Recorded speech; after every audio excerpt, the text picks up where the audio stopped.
90년생이 온다라는 책이 있습니다. 이 책은 이제 90년생들에 대한 어떤 그들의 특징 또 그들의 문화를 기록하고 있는 책인데, 이 책을 보면 이렇게 이야기합니다. 90년대생들은 이전의 다른 세대들과 다른 점이 많다라고 합니다. 그래서 이러한 90년대생 또 그 이후에 태어난 또 그 세대들과 함께하기 위해서는 기성세대나 또 그들을 직원으로 받아야 하는 기업들이 미리 준비해야 한다는 그런 이야기를 전하기 위해서, 또 그들의 특징들을 전달하기 위해서 이제 90년생이 온다라는 책이 출판되었습니다. 이 책의 표지를 보면 이 책의 주인공 세대인 90년생들을 이렇게 표현합니다. 책의 표지에 이렇게 한 줄 있는 문장인데, 이 문장을 보면 90년대생들은 기성세대들이 보기에는 아니 얘네는 무슨 생각을 하는 걸까라는 질문이 들게 하는 세대가 90년대생들이라는 것입니다. 그리고 그리고 90년생들의 특징이 있는데, 그들은 수많은 직업 중에 공무원이 되기를 갈망하는 세대라고 합니다. 그리고 이제 호구가 되는 것을 거부하는 세대다라고 이 책의 표지는 이제 90년대 세대의 특징을 이야기하고 있습니다. 특별히 그 세대들이 많은 직업들 가운데 여러 가지 중에 공무원이 되길 갈망하는 이유가 있는데, 그것은 공무원이 그래도 그 세대들이 생각하기에는 가장 공정한 입사의 기회를 제공한다고 생각한다고 합니다. 다른 시험보다가 이 공무원 시험이 그래도 가장 공정하고 내가 노력하면 노력한 만큼의 결과를 얻을 수 있다라고 믿기 때문에 이 직업을 선호한다라고 합니다. 그리고 취업이 된 이후에도 어떤 승진의 기회, 어떤 역할의 기회가 그래도 다른 기업이나 다른 회사에 비해서 공무원이 가장 공정하다라고 생각해서 이 90년생들이 공무원이라는 직업을 많이 선호한다고 합니다. 그리고 또 공무원이라는 직업이 다른 직업에 비해서 그래도 나름 편한 직업, 또 개인의 어떤 자유와 개인의 생활을 누릴 수 있는 직업이라고 생각하기 때문에 이 90년생들이 공무원이라는 직업을 굉장히 많이 선호한다라고 이 책은 이야기합니다. 이렇게 90년생들은 손해보지 않는 삶을 살아가면서 또 공정한 것을 원하면서 또 공무원이란 직업을 가지면 이제 내 삶이 만족할 만한 삶이 될 것이다라고 생각하는 세대가 90년생들이다라고 이 책은 이야기하고 있습니다. 이 책은 2018년에 이제 출간이 되었습니다. 그리고 실제로 90년생들이 이 책이 출판된 전으로 또 후로 이 사회의 일원들, 또 회사나 기업의 일원들이 되어 갔습니다. 그리고 이 세대들의 또 특징을 반영하듯이 실제로 그 전후로 공무원 시험에 그들이 많이 응시했기 때문에 실제로 공무원 시험에 대한 경쟁률도 이전보다가 굉장히 많이 올라갔습니다. 그런데 이런 90년생들에 대한 또 분석, 조사의 책이 나온 후 몇 년 지나지 않아서 또 새로운 놀라운 조사의 결과가 나왔습니다. 그것이 무엇이냐면 그렇게 공무원이 되길 바랬던 이런 90년생들, 공정하고 또 편한 삶을 누리기 원했던 그 90년생들이 공무원이 되어서 지금은 어떻게 지내고 있는지, 그걸 한번 어떤 기관에서 조사를 한 조사 결과가 있습니다. 그 조사를 보면 이렇습니다. 그렇게 공무원이 되길 갈망했던 90년생들 중에서 그들 중 50.2%가 1년 만에 일을 그만두었다는 것입니다. 저희가 생각하기에 공무원이 얼마나 좋은 직업인데 이거를 1년 만에 그만두는 사람이 있을까라는 생각이 드는데, 실제로 조사에 따르면 50.2%가 1년 안에 공무원을 그만두었다고 합니다. 실제로 제 주변에 있는 청년들 중에도 공무원 시험에 합격해서 함께 부모님과 기쁨을 누리고 자기도 기뻐했는데 진짜 1년 안에 공무원을 그만두는 청년을 제 주변에서도 제가 본 적이 있습니다. 그리고 이 90년생들이라고 불리는 그 세대들이 실제로 신입사원이 되어서 직장에서 평균적으로 근속한 근속 연수를 보면 고작 2.7년밖에 되지 않는다는 것입니다. 이 근속 연수를 이렇게 모집한 표본은 이렇습니다. 공무원이 된 청년들, 그리고 실제로 남들이 말할 때 부러워할 만한 그런 대기업에 취업한 청년들을 대상으로 조사를 했는데, 그 대기업 또 공무원, 남들이 부러워할 만한 그런 것들을 이룬 그 청년들이 실제로 신입사원이 되어서 그 회사에 근속한 연수가 2.7년밖에 되지 않는다라고 이 조사 기관은 이야기하고 있습니다. 자신이 이런 직업을 가지고 이렇게 살아가면 만족할 것이라고 생각을 했습니다. 그리고 정말로 그 일을 이룬 청년들이 어떻게 살아가고 있나, 그 일을 이루고 그 꿈을 이루고 그들이 만족하며 살아가고 있나, 어떻게 살아가고 있나라는 그것에 대한 결과를 보면 그들은 1년도 지나지 못해서 그곳에서 만족을 찾지 못했다는 것입니다. 그전에는 얼마나 그것들을 갈망했겠습니까? 내가 이렇게 취업하고 이 일을 이루면 내가 정말 만족하고 내 삶이 정말 기쁠 줄 알았는데 막상 그 일을 이루고 보니 그곳에서 만족을 찾지 못하고 1년도 되지 않아서 그만두고 2.7년도 그 일을 지속하지 못했다는 것입니다. 그리고 그 세대들은 이제 새로운 만족을 찾기 시작합니다. 공무원을 그만두고 대기업을 그만둔 그 청년들은 이제 새로운 만족을 찾기 위해서 이런 이야기를 시작합니다. 어떤 그 자료에서 한 인터뷰를 한 학생의 이야기를 보면 그 학생이 이렇게 이야기합니다. 나의 가치관에 따라 살아가면 스스로 만족할 수 있을 것 같습니다. 다른 사람이 말하는 기준이 아닌 나의 기준을 세우고 나의 기준에 따라 살아가면 만족할 만한 삶을 제가 살 수 있을 것 같습니다. 라는 이야기를 합니다. 지금 이 화면에 보이는 이 학생 외에도 이 인터뷰에 참여했던 수많은 학생들이 동일한 이야기를 합니다. 이전에는 남들이 좋다고 말하고 또 남들이 좋다고 이야기하는 그것들을 성취하고 얻으면 자신이 만족을 얻을 줄 알았는데 실제로 그렇게 살아보니까 만족이 없다는 것입니다. 그래서 그 세대들, 그 청년 세대들이 새로운 대안, 또 새로운 기준을 제시하는데 그 기준이 무엇이냐면 자기가 만족할 수 있는 기준을 스스로 정하겠다는 것입니다. 남들이 이야기하고 부모님이 이야기하고 사회가 이야기하고 뭐 이게 좋다라고 이야기하는 그것을 따라가는 삶이 아니라 이제 좋고 나쁨을 스스로 판단하겠다는 것입니다. 지금 내가 보기에 좋으면 그것들을 선택하고 그것들을 매 순간순간마다 선택해서 살아가면 결국 내 삶이 만족스러운 삶, 만족하는 삶이 되지 않겠냐라는 이야기를 이제 새로운 세대들은 하기 시작합니다. 물론 좋은 이야기입니다. 물론 자신의 만족, 자신의 어떤 가치와 기준을 찾아서 또 쫓아서 살아간다는 것이 물론 좋은 이야기입니다. 하지만 저는 이렇게 만족을 향하여 새로운 기준을 제시하는 세대들에게 이런 질문을 던지고 싶습니다.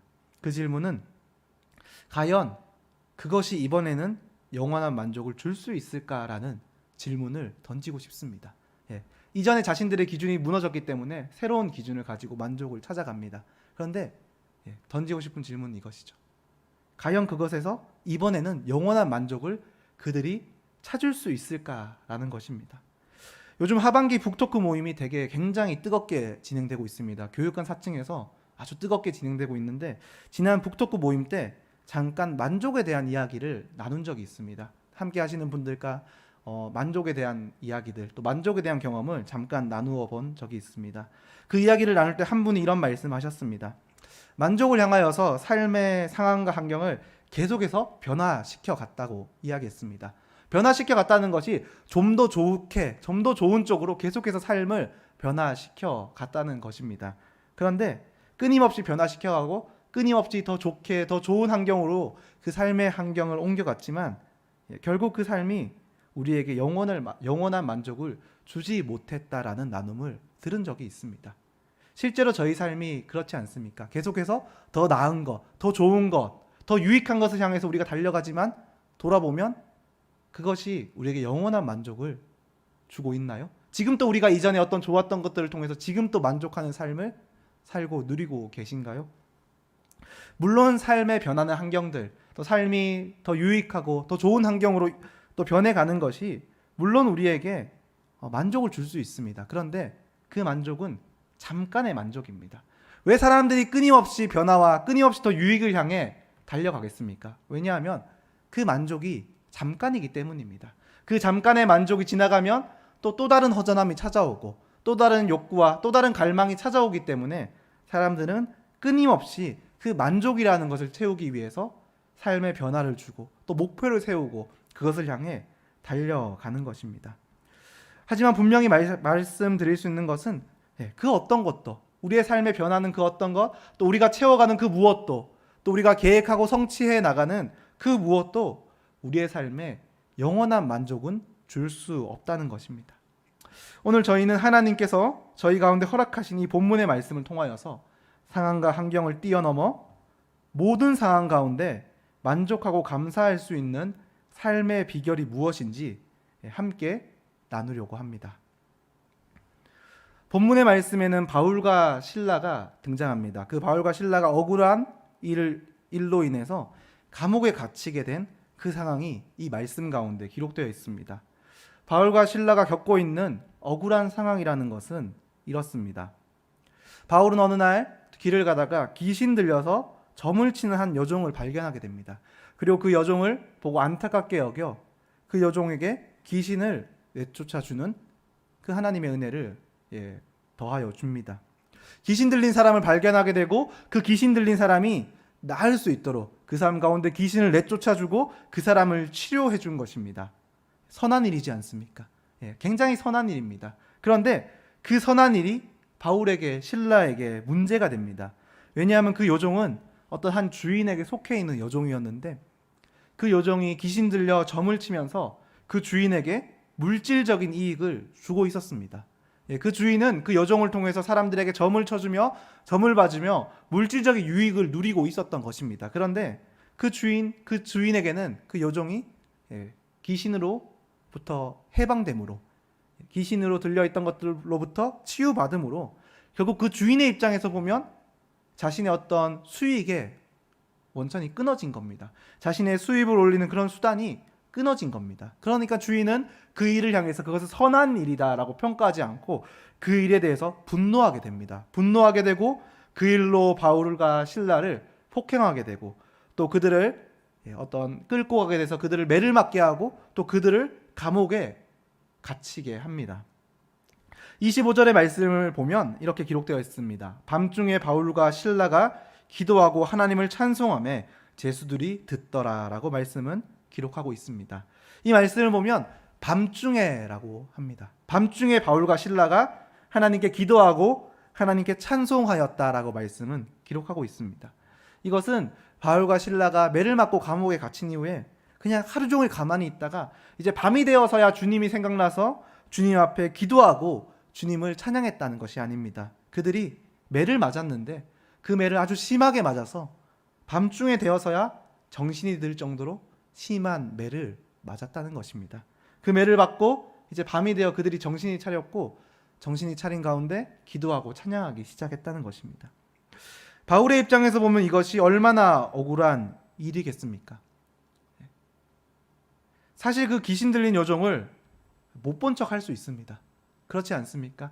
약속된 일정이 아닙니다. 그 여인과 어떤 약속하고 몇 월 며칠 언제 몇 시에 당신을 만나겠습니다. 당신을 고쳐주겠습니다라고 그렇게 약속된 일정이 아니었습니다. 바울의 일정은 그것이 아니었습니다. 바울이 그 여종을 모른 척 할 수 있습니다. 못 본 척하고 지나갈 수도 있습니다. 이렇게 생각할 수도 있습니다. 다른 누군가가 도와주겠지. 나는 내 갈 길이 있고 이 여종이 여종의 일이 있으니 또 하나님께서 여기 부르심이 있는 다른 누군가가 그 여종을 고쳐주겠구나 하고 그냥 지나칠 수도 있습니다. 그런데 바울이 하나님의 선한 일을 위하여 굳이 그 여인에게 다가갑니다. 하나님께서 주신 그 선한 일들을 행하고 그 여인을 돌아보고 그 여인에게 자유를 주기 위해서 귀신 들림으로부터 구원하고 그 여인을 해방시켜 주기 위해서 바울이 굳이 그 여인을 향해 다가갑니다.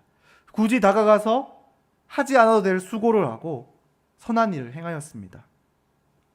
그런데 그 선한 일의 결과가 칭찬과 축복이 아닙니다. 그 선한 일을 행하였을 때 주변의 많은 사람들로부터 박수를 받고 선한 일을 행하였다라고 칭찬을 받는 것이 아니라 바울이 또 신라가 전혀 다른 일을 맞닥뜨리게 되는데 그것이 극심한 폭행이라는 것입니다. 왜 우리의 종을 고쳤냐? 왜 우리의 종을 치유하였냐? 왜 우리의 종을 귀신 들린 것으로부터 구원하였냐라는 질책을 받습니다. 그리고 그것으로 인하여서 매를 맞고 폭행을 당하고 감옥에 갇히게 되었다는 것입니다. 바울의 입장에서 본다면 이것이 얼마나 억울한 일이겠습니까? 만약 오늘 우리가 하나님의 영광을 위하여 선한 일을 한다고 생각해 보겠습니다. 하나님의 선한 일을 위하여 저희가 수고합니다. 저희가 애씁니다. 땀을 흘립니다. 아무런 조건 없이 봉사하고 섬기고 베풉니다. 사실 저희는 이미 그런 삶을 살아가고 계시지 않습니까? 아무 조건 없이 각자의 자리에서 하나님의 나라를 위하여 섬기고 또 하나님의 나라, 하나님의 교회를 위하여 봉사하고 또 성도를 돌보며 나누고 베푸는 삶을 살아가고 있지 않습니까? 그런데 만약 오늘 본문의 바울과 또 신라와 같이 그런 우리의 수고와 헌신과 봉사와 섬김 앞에 그것에 대한 결과가 축복과 어떤 형통함이 아닌 환난과 공경이라면 오늘 우리의 마음이 어떻겠습니까? 만약에 우리에게 그런 상황이 다가온다면, 그런 상황이 닥친다면 우리는 어떻게 반응하시겠습니까? 저의 입장에서 제가 생각해 보면 저는 먼저 마음이 굉장히 어려울 것 같습니다.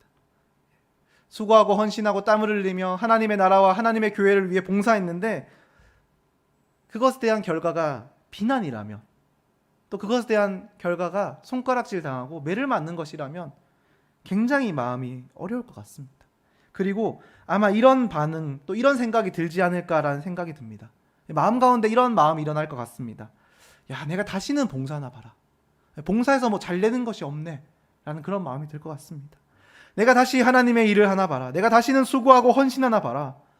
야, 봉사하고 헌신하니 잘 되는 것도 없네 라는 그런 마음이 들 것 같습니다. 아마 이런 생각과 이런 마음이 드는 것이 저 혼자만의 생각과 마음이 아니라 많은 사람들 가운데 또 이런 마음이 들 것 같습니다. 원망하고 또 눈물을 흘리며 마음이 어렵고 그 마음이 무거운 그런 마음이 많은 사람들 마음 가운데 있을 것 같습니다. 그런데 말씀이 기록된 그 바울의 모습을 보면, 이 말씀 가운데 기록된 바울의 반응을 보면 바울은 그렇지 않습니다. 그는 선한 일을 행하고 매를 맞았습니다. 그는 선한 일을 행하고 감옥에 갇혔습니다. 굉장히 억울한 일에 놓여 있습니다. 아마 하나님께 바울도 이렇게 말할 수 있지 않겠습니까? 하나님, 이것은 너무한 게 아닌가요? 하나님, 제가 하나님을 위해서 얼마나 수고하고 하나님의 교회와 하나님의 복음을 위해서 제가 얼마나 노력하고 아무것도 바라지 않고 수고했는데 하나님, 저에게 너무한 것이 아닙니까? 라고 말할 수도 있을 것 같습니다. 그런데 본문에 기록된 바울의 모습, 바울의 반응을 보면 그것이 아니었습니다. 바울의 반응은 본문에 이렇게 기록되어 있습니다. 25절의 말씀을 다시 한번 저희가 함께 보겠습니다. 이 말씀 함께 읽어보겠습니다. 한밤중에 바울과 실라가 기도하고 하나님을 찬송하며 제수들이 듣더라. 아멘. 이 말씀을 보면 한밤중에 바울과 실라가 무엇을 했냐라고 말씀을 기록하고 있는데 바울이 기도하고 하나님을 찬송했다라고 말씀은 기록하고 있습니다.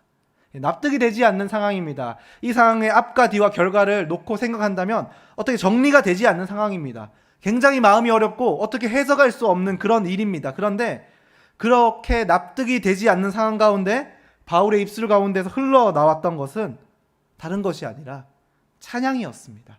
하나님을 찬양하는 것이 바울의 입술에서 흘러나왔습니다. 우리가 일반적으로 생각할 때 찬양이라는 것은 어떤 상황 때 사람들의 입술에서 자연스럽게 흘러나온다고 생각하시나요? 오늘 우리는 어떤 때 우리의 입술에서 찬양이라는 것이 그냥 자연스럽게 흥얼흥얼 거리는 그런 상황이라는 것이 우리 가운데는 어떤 상황인가요? 일반적인 사람들, 또 믿음이 없는 사람들 또 예로 들어보겠습니다. 일반적인 사람들이 코에서 콧노래가 나온다라는 그런 상황은 어떤 상황인가요?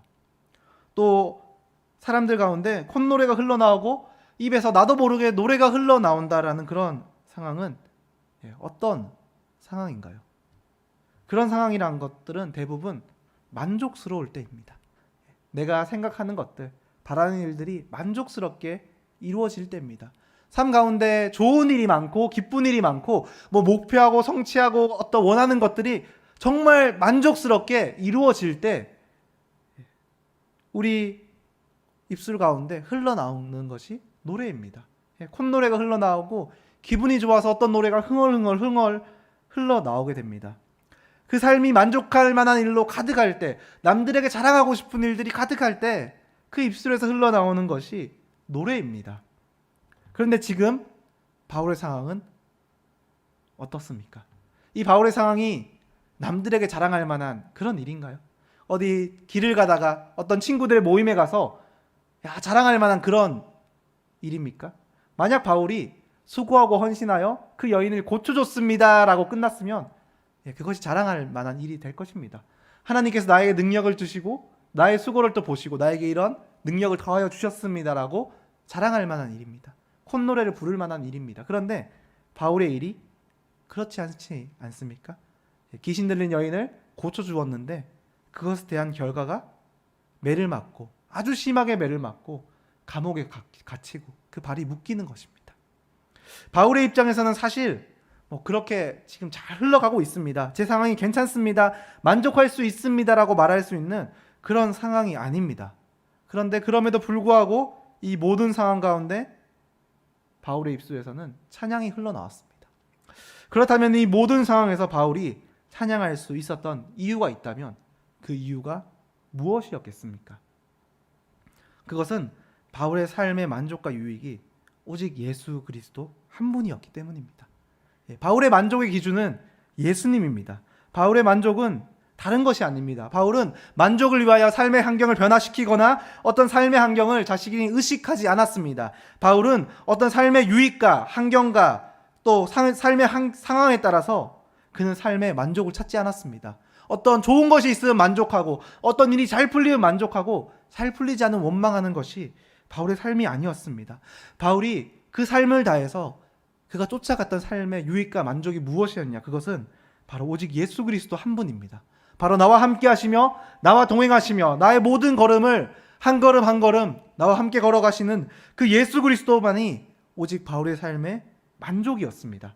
그렇기 때문에 지금 바울은 억울하고 매를 맞고 감옥에 갇힌 그 상황 가운데서도 지금 나와 함께 하시는 예수님으로 인하여서 지금 나와 함께 하시는 예수 그리스도의 임재로 인하여서 바울은 하나님을 찬양할 수 있었던 것입니다. 우리의 삶에 영원한 만족을 주실 수 있는 분은 오직 예수 그리스도 한 분밖에 없습니다. 다른 어떤 것도 우리의 삶에 영원한 만족을 줄 수 없습니다.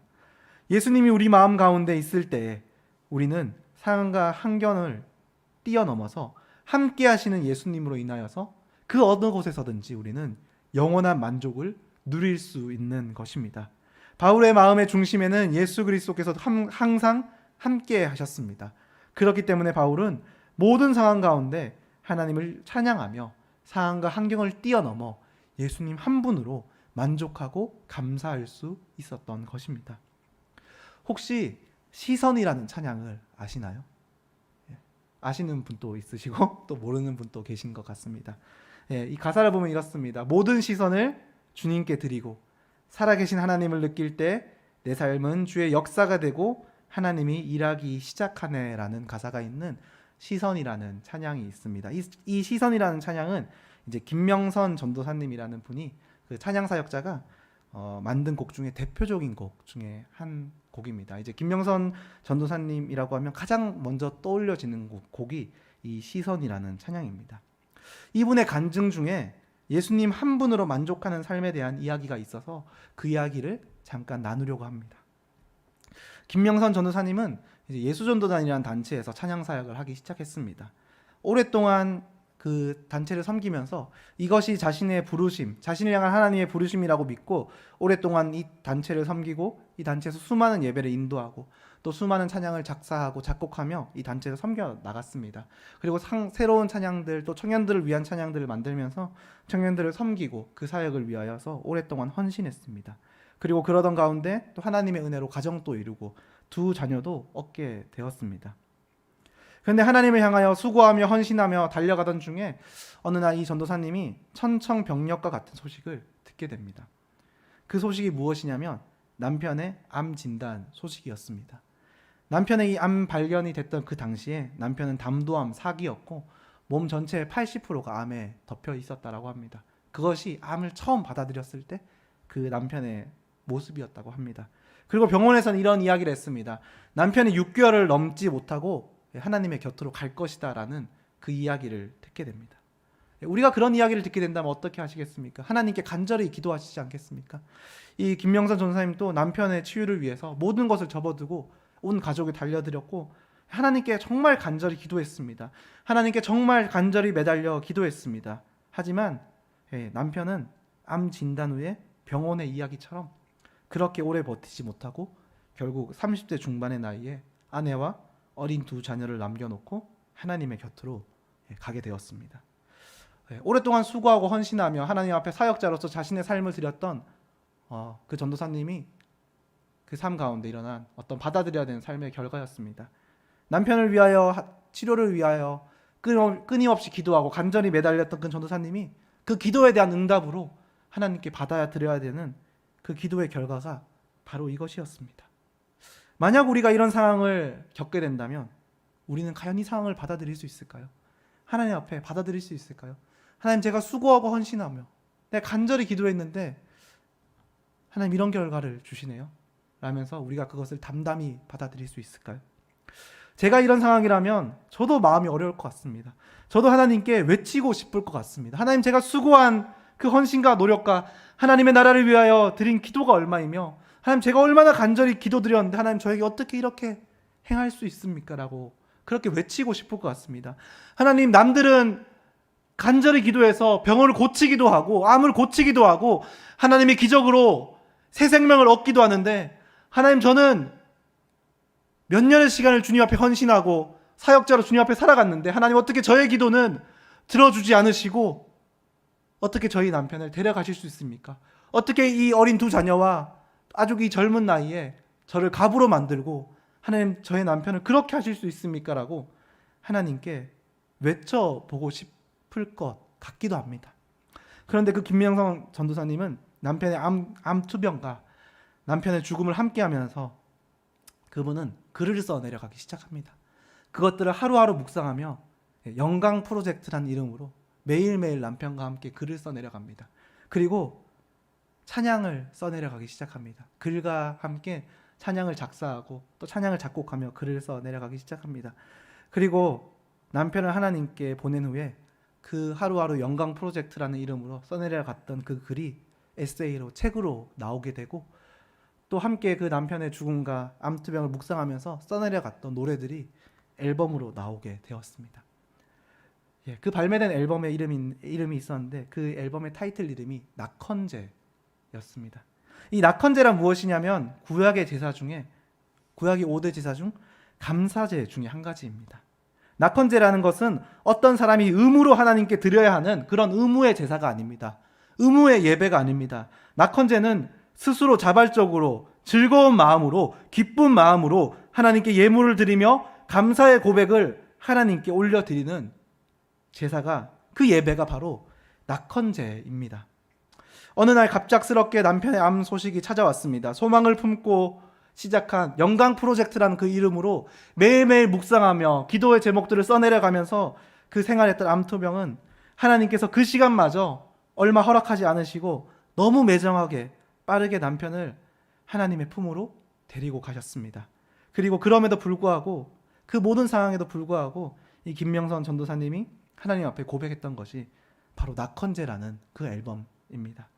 모든 상황 가운데 스스로 자발적으로 기쁨으로 감사함으로 하나님께 예배를 올려드리며 제가 하나님 앞에 이 모든 상황들을 고백합니다라는 그 고백이 이 낙헌제라는 앨범을 통해서 고백되었습니다. 남편의 죽음 앞에 이 전도사님이 올려드린 고백이, 그 감사의 고백이 바로 이 낙헌제였습니다. 남편의 죽음 앞에 이런 감사의 고백, 감사의 노래를 올려드릴 수 있다는 것이 상식적으로 이해하기는 쉽지 않습니다. 아니, 이해할 수 없습니다. 하지만 그럼에도 불구하고 이런 고백을 할 수 있었던 것은 그분의 마음의 중심 가운데 예수님이 계셨기 때문입니다. 예수님으로부터 부어지는 세상의 그 무엇과도 비교할 수 없는 위로와 감사와 만족이 그 마음 가운데 충만했기 때문에 이러한 고백을 할 수 있었던 것입니다. 시간이 지난 후에 김명서 전도사님은 한 인터뷰에서 이런 고백을 했습니다. 그 인터뷰의 기사를 보면 이런 고백이 있습니다. 모든 시선을 주님께 드리고 주님 한 분만으로 감사하며 만족하니 정말로 제 삶이 주의 역사가 되었습니다 라는 고백을 했습니다. 자신이 이전에 찬양으로 고백했던 그 가사처럼 모든 시선을 주님께 드리고 그 모든 상황 가운데 그래도 주님 한 분으로 만족하고 감사하니 정말로 오늘 제 삶이 주의 역사가 되었습니다라고 이분이 한 인터뷰에서 두 자녀들과 함께 고백하는 것이 한 인터뷰에 실렸습니다. 오늘 본문의 말씀 가운데 바울이 찬양할 수 있었던 이유가 무엇이었겠습니까? 바울의 상황이 만족스러웠기 때문인가요? 바울이 처해 있는 환경이 너무 만족되었기 때문인가요? 아니면 바울이 계획하고 원하고 소망하는 그런 일들이 뜻대로 술술술 잘 풀려갔기 때문인가요? 바울이라는 사람의 삶을 보면 그 바울의 삶이 뭐 항상 그렇게 잘 술술 풀려가지 않았습니다. 때로는 하나님 앞에 하나님의 일들을 감당하고 헌신하고 수고하는데 왜 이렇게 어려운 일이 많을까? 왜 이렇게 수고하고 힘든 일이 많을까라는 생각이 드는 것이 바울의 삶입니다.